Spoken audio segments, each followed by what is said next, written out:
Lembaga Perlindungan Anak atau LPA Kabupaten Pringsewu dampingi korban anak di bawah umur yang dicabuli ayah kandungnya. Ketua LPA Kabupaten Pringsewu, Haji Pauji mengatakan LPA sangat perhatian atas kejadian itu. Pihaknya akan mendampingi dari sisi kesehatan psikologis jasmani korban yang menjadi utama perhatian LPA. Bagaimana agar trauma dan stres tidak berkepanjangan. Sehingga LPA selalu hadir melakukan pendampingan korban.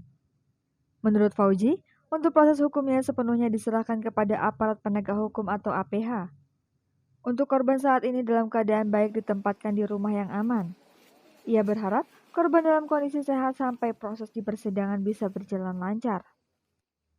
Fauji juga menegaskan bahwa dari semua elemen pemerhati anak baik Pemkab, kepolisian, dan Kejari akan menerapkan tuntutan hukuman maksimal bagi pelaku yang mengambil hak anak, baik itu kekerasan anak dan pelecehan seksual.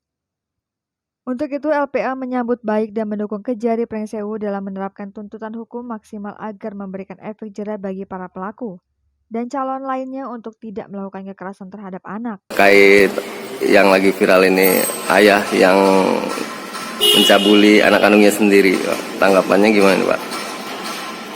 Yang pasti LPA sangat prihatin terhadap peristiwa ini, tetapi kita tetap berpihak pada anak. Kita dan LPA terus mendampingi agar yang pertama dari sisi kesehatan, kesehatan psikologis maupun jasmani dari korban itu menjadi perhatian kita. Bagaimana agar trauma ataupun stres dari korban itu tidak berpanjangan. Ini yang selalu kita upayakan. Maka LPA di dalam proses ini melakukan pendampingan. Kalau proses hukumnya kita pasrahkan itu kepada APH. Tugas kita karena anak sebagai korban ini menjadi perhatian yang harus menjadi konsentrasi LPA, karena bukan cuma Pringsewu yang memperhatikan, NGO lain baik Pringsewu maupun luar Pringsewu memperhatikan hal ini. Ya, Pak. Sementara itu, Kapolres Pringsewu, AKBP Rio Cahyuwidi mengatakan dugaan tersebut berdasarkan pengakuan korban yang setahun terakhir menjadi korban asusila ayah kandungnya. Dan lebih parahnya lagi, pelaku juga sempat menjual korban kepada temannya 1 kali dengan dalih untuk membayar hutang. Ada keterangan yang masih kita dalami, pengakuan korban pernah dijual 1 kali ke kawan pelaku. Kalau memang benar, akan kita jerat dengan pasal berlapis yaitu Undang-Undang Perdagangan Manusia dan ini masih kita dalami. Sementara itu, barang bukti yang diamankan yakni pakaian milik korban dan sebilah pisau milik pelaku yang dipergunakan pelaku saat mengancam korban.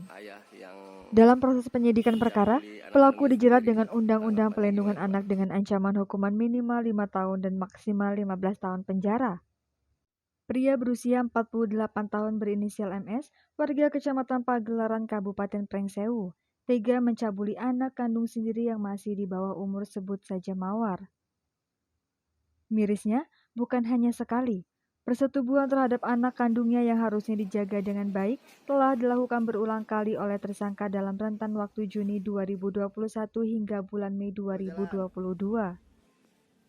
Korban yang tidak tahan atas perbuatan ayahnya, sehingga menceritakan kejadian tersebut kepada ibu kandungnya, dan ia melapor kepada pihak kepolisian sehingga dilakukan penangkapan oleh Polres Pringsewu. Atas laporan itu, tim Satreskrim kami langsung gerak cepat untuk menangkap pelaku MS pada Kamis 28 Juli 2022 lalu di rumahnya.